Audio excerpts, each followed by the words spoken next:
Hola, ¿cómo están? Bienvenidos una vez más a esta entrega de Noticias Centroamérica. Aquí estamos, al igual que todas las semanas, listos para informarle lo más importante en Centroamérica, desde Panamá hasta Nicaragua, Guatemala, Honduras, El Salvador. Vamos a hacer un repaso, un vuelo rasante de las noticias más destacadas en la región en estos últimos días. Vamos a iniciar de inmediato.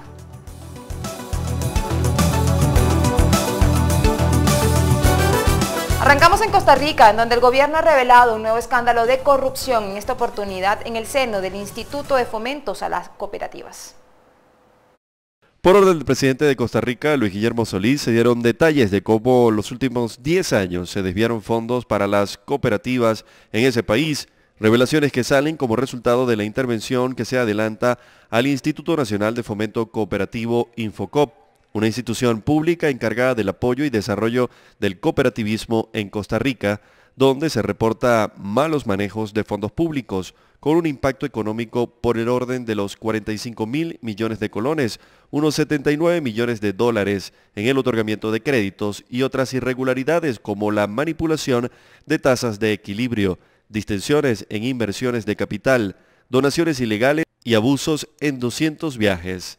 Las autoridades aclaran que el movimiento cooperativista no es el responsable del desfalco, sino los propios funcionarios públicos que manejaron la institución y cometieron estos delitos contra el Estado. Quiero aclarar también que es muy importante separar. Infocop no es una cooperativa, Infocop es una entidad del Estado y el Consejo Nacional de Cooperativas es una entidad pública no estatal. Las cooperativas están llenas de hombres y mujeres honrados y honradas que trabajan y que se asocian para su bienestar, y es muy importante que no se confunda, porque después van a decir, esos de las cooperativas tienen esa tendencia y la irregularidad. Estamos hablando de irregularidades en el mundo público estatal y público no estatal. Las autoridades anunciaron que la institución continuará intervenida. El Infocop tiene que estar intervenido hasta tanto no se cambie la ley, y en eso estamos trabajando. La Junta Interventora está trabajando en una propuesta de una nueva ley en donde se incorporen las recomendaciones de todo este proceso de análisis sobre los portillos que hay para los conflictos de interés y las irregularidades.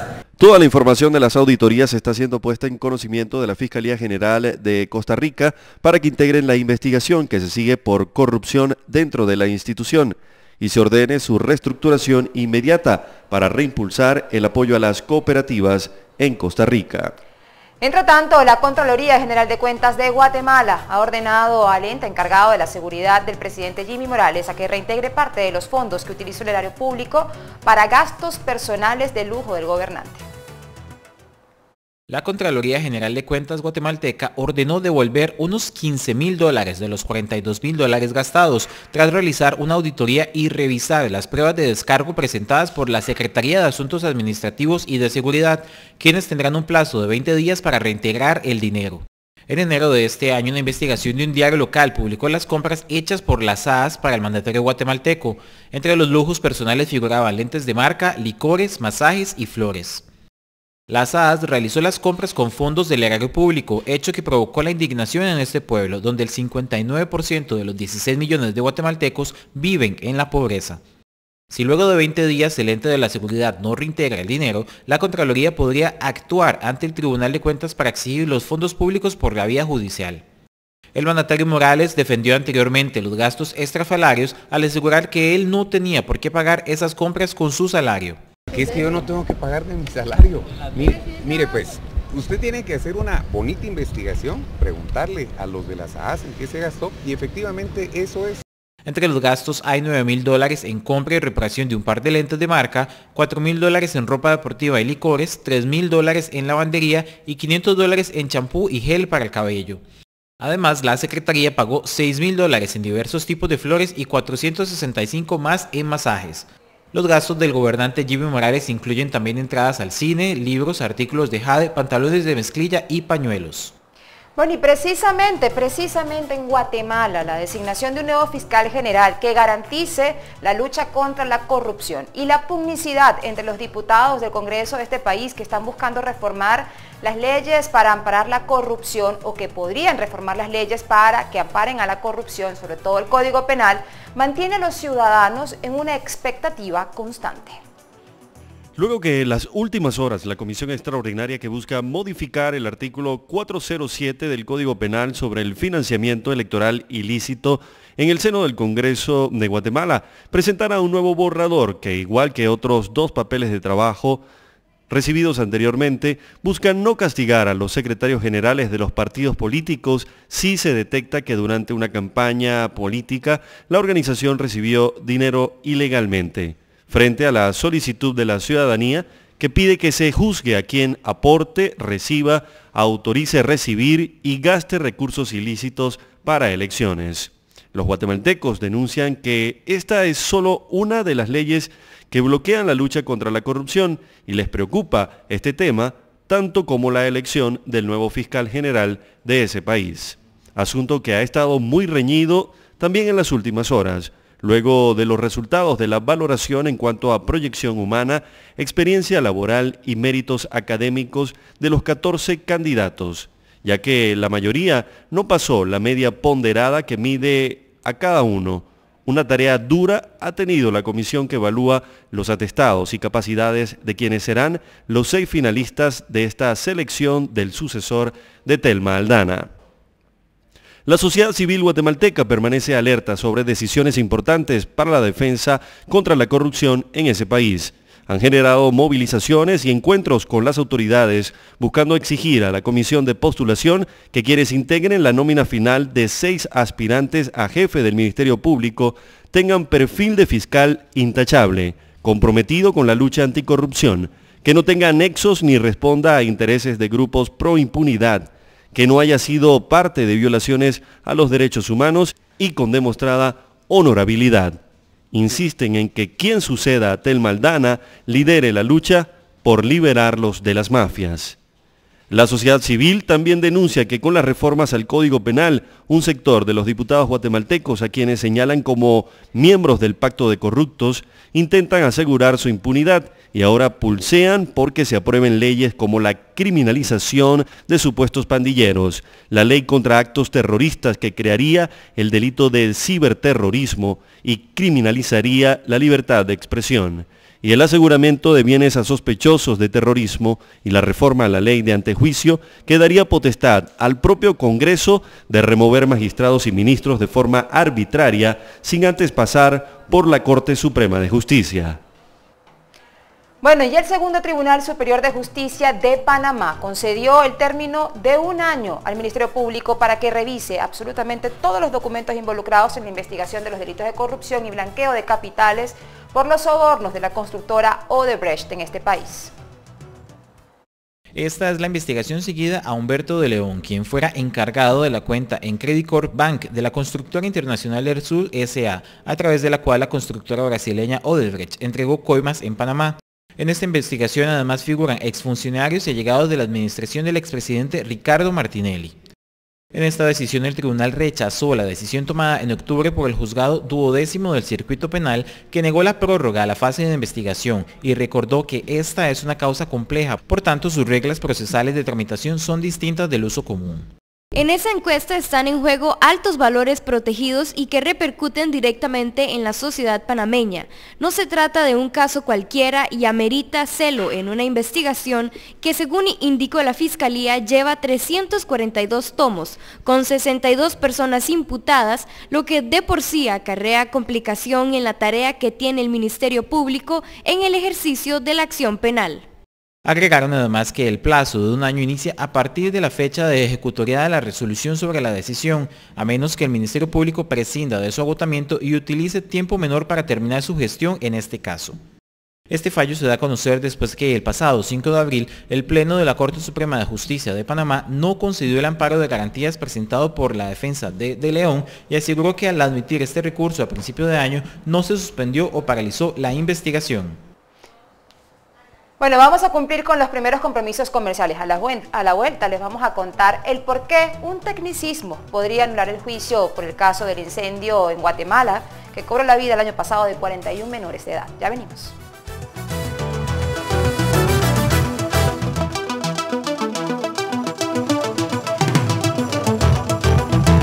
Continuamos con más información aquí en Es Noticias Centroamérica. Tal como les contaba antes de irnos a la pausa, un tecnicismo podría anular el juicio por el caso del incendio del hogar Seguro Virgen de la Asunción, en el que murieron quemadas 41 niñas guatemaltecas. El juez que lleva la causa decidió rechazar como prueba de la acusación el peritaje de incendios que realizó un experto tras el suceso que el 8 de marzo del 2017 cobró la vida de 41 niñas en un albergue que estaba a cargo del Estado. Según el juez, el informe pericial fue realizado sin una orden judicial. Sin embargo, la Fiscalía alega que el Instituto Nacional de Ciencias Forenses de Guatemala carece de peritos de incendio y es por esta razón que no era posible analizar el aula donde murieron las niñas y resultaron heridas otras 15 si no se buscaba a un perito, así no hubiese esta orden judicial. Ante el rechazo de la prueba, el Ministerio Público de Guatemala presentó un recurso de reposición que el juez también rechazó. Recordemos que el pasado 8 de marzo del año 2017, en el Hogar Seguro Virgen de la Asunción, a cargo de la Secretaría de Bienestar Social de la Presidencia de Guatemala, se originó un incendio que supuestamente causaron las propias jóvenes y niñas que vivían en este lugar en unas colchonetas por protestar por las agresiones físicas y sexuales que sufrían. Un total de 41 menores fallecieron por quemaduras, asfixias e intoxicaciones. Por este caso, el Ministerio Público también solicitó se investigara la responsabilidad del presidente de Guatemala, Jimmy Morales. Bueno, y América Latina y el Caribe es la única región del mundo en la que los matrimonios infantiles y las uniones tempranas no han disminuido en los últimos 10 años. Esto lo confirma la Oficina Regional de UNICEF. Los matrimonios infantiles en América Latina y el Caribe se han mantenido alrededor del 25% durante la última década, mientras que en otras áreas del mundo se han registrado disminuciones en estos últimos 10 años. En la región, el matrimonio infantil y las uniones tempranas entre niñas indígenas o niñas que viven en áreas rurales y grupos de población de ingresos medios y bajos son más altos que aquellos en áreas urbanas. Y las principales causas son el embarazo adolescente, cuya tasa es la segunda más alta del mundo, la violencia sexual a niñas, pues cerca de 1 millón de adolescentes han denunciado haber sido víctimas de abuso sexual, la desigualdad de género, la pobreza y la falta de legislación. En la región, 1 de cada 4 mujeres se casa o se une antes de los 18 años, quedando privada de oportunidades y desencadenando en mayor riesgo la violencia sexual, la maternidad temprana, el abandono escolar y la exclusión social. UNICEF alerta que sin acciones e inversiones aceleradas, la región tendrá la segunda prevalencia más alta de matrimonio infantil en el mundo para el 2030, con casi 20 millones más de niñas casadas o en unión libre. Bueno, y los virajes que ha dado la política migratoria de los Estados Unidos durante la administración del presidente Donald Trump impactarán de forma considerable la región centroamericana en áreas como la economía, la demografía y los mercados laborales. Así lo advierte un análisis realizado por el Proyecto Estado de la Región, una situación que desde la óptica económica ha advertido a los países de la región en el Banco Interamericano de Desarrollo. Ante el evidente aumento de los migrantes centroamericanos en Estados Unidos, que pasaron de 1 millón a 3 millones entre 1990 y el 2017, la situación actual con respecto a las medidas migratorias es mucho más estricta en esa nación norteamericana. El escenario socioeconómico es incierto para gran parte de estos migrantes, así como para las economías que dependen de las remesas que ellos envían. De acuerdo con el Centro de Investigaciones Pew, durante la administración del presidente Donald Trump se ha cancelado el estatus de protección temporal a aproximadamente 195,000 salvadoreños y más de 2.500 nicaragüenses. Asimismo, alrededor de 57,000 hondureños podrían perder esta condición en un futuro próximo. En la actualidad, el Partido Republicano de los Estados Unidos negocia medidas migratorias más estrictas que incluso podrían llegar a la construcción del muro fronterizo o la eliminación de la protección especial, también conocida como DACA, con la que cuentan migrantes jóvenes conocidos como los Dreamers o soñadores. Mientras que los efectos negativos económicos podrían ser muy fuertes. Por ejemplo, El Salvador, Honduras, Guatemala y Nicaragua recibieron más ingresos por remesas que por inversión extranjera directa en 2016. En el caso, por ejemplo, de El Salvador, las remesas fueron 11 veces mayores que la inversión extranjera directa de ese país centroamericano. De acuerdo con Jordi Prat, economista principal del Banco Interamericano de Desarrollo para Centroamérica, México y República Dominicana, la posible disminución en el envío de remesas familiares desde la Unión Americana derivada de la política migratoria podría significar para algunos países una reducción anual de aproximadamente un 0,6% de su Producto Interno Bruto, sobre todo para las naciones del Triángulo Norte. A pesar de esto, la situación migratoria actual para muchos centroamericanos también puede implicar una serie de oportunidades para la propia región. Aquellas personas que sean retornadas a sus países poseen probablemente educación formal y experiencias laborales distintas a las que tenían cuando dejaron sus países de origen. Este capital humano puede ser aprovechado para impulsar acciones que permitan contribuir a la demanda insatisfecha de recursos humanos con perfiles afines a los que estas personas poseen. Además, su conocimiento y experiencia pueden resultar valiosos para fortalecer la calidad y pertinencia de la formación ofrecida por institutos de enseñanza técnica y profesional, así como impulsar la transformación productiva y los emprendimientos locales hacia actividades de mayor valor agregado. Para el Estado de la región, esta coyuntura también es una oportunidad para fortalecer la acción regional entre los países de Centroamérica mediante el impulso de mecanismos que garanticen la protección de los derechos humanos y la integridad física y patrimonial de las personas migrantes y sus familias. Y precisamente un grupo de migrantes partió de Honduras, de El Salvador y de Guatemala hacia México para llegar finalmente a Estados Unidos. Un grupo que se denominó el Via Crucis del Migrante. Este grupo de desplazados que formaban esta caravana continúa avanzando rumbo a Estados Unidos y muchos ya han llegado atravesando México DF. Y a su paso, el embajador de Honduras en México se unió a ellos y envió un mensaje. En la Ciudad de México, integrantes de la caravana Via Crucis del Migrante que han seguido su rumbo a Norteamérica y ya llevan 3 semanas atravesando tierras aztecas, recibieron la solidaridad del embajador de Honduras en México, Alden Rivera, quien los acompañó en un trayecto de esta travesía. Tengo la orden del gobierno de mi país de apoyar con lo que sea a los hondureños que vienen en la caravana. Hay alrededor de 200 hondureños a los que apoyaremos con trámites y con lo que sea necesario. Los miembros de la caravana han sido acogidos en México por diversas organizaciones, albergues y casas de refugio que les brindan orientación y ayuda en el trance que están atravesando.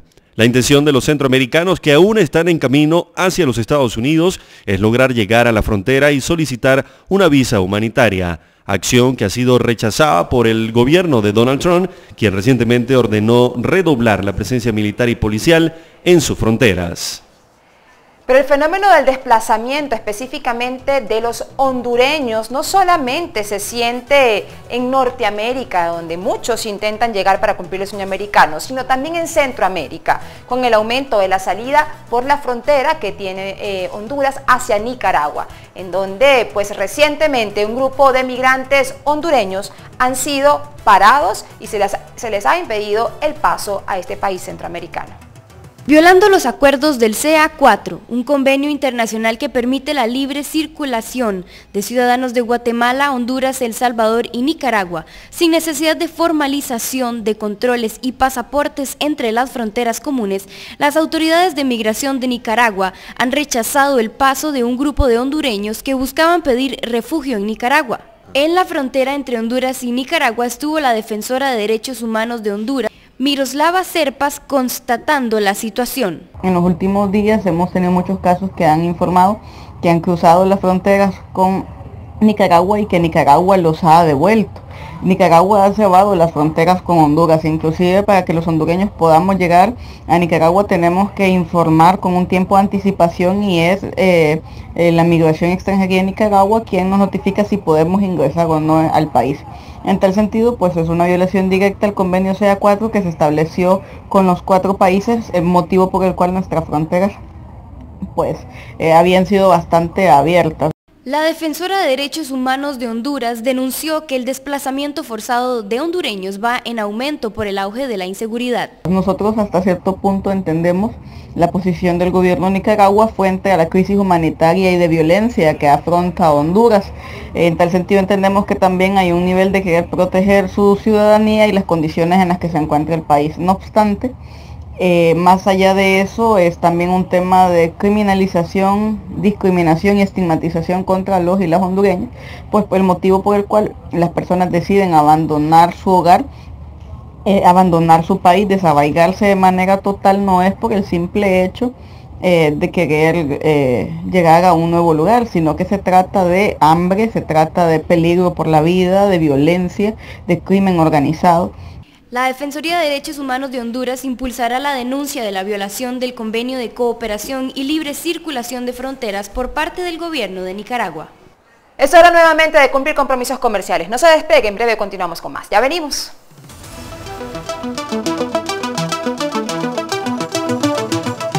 Y en el foco de la noticia está que el Congreso de El Salvador votó a favor de eliminar la necesidad de visa para personas con pasaportes diplomáticos entre el país centroamericano y los Emiratos Árabes. Esto con el objetivo de fortalecer las relaciones bilaterales y la cooperación, así lo informó la Asamblea Legislativa.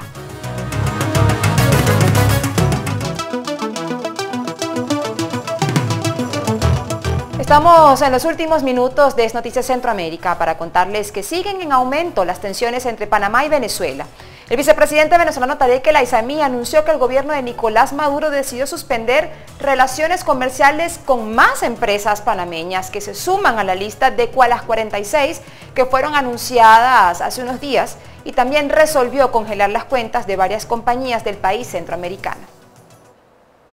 Tras la resolución aprobada por el Gabinete Ejecutivo panameño, considerada por expertos como una medida de reciprocidad de suspender a 9 líneas aéreas venezolanas en ese país por 90 días, la crisis bilateral entre ambos gobiernos se agudiza. El parlamentario opositor Freddy Superlano, desde la sede de la Comisión de Contraloría de la Asamblea Nacional, aseguró que los más perjudicados con esta decisión son los venezolanos. Resulta que con Panamá hay muchos negocios, empresarios venezolanos que tienen su capital también en Panamá.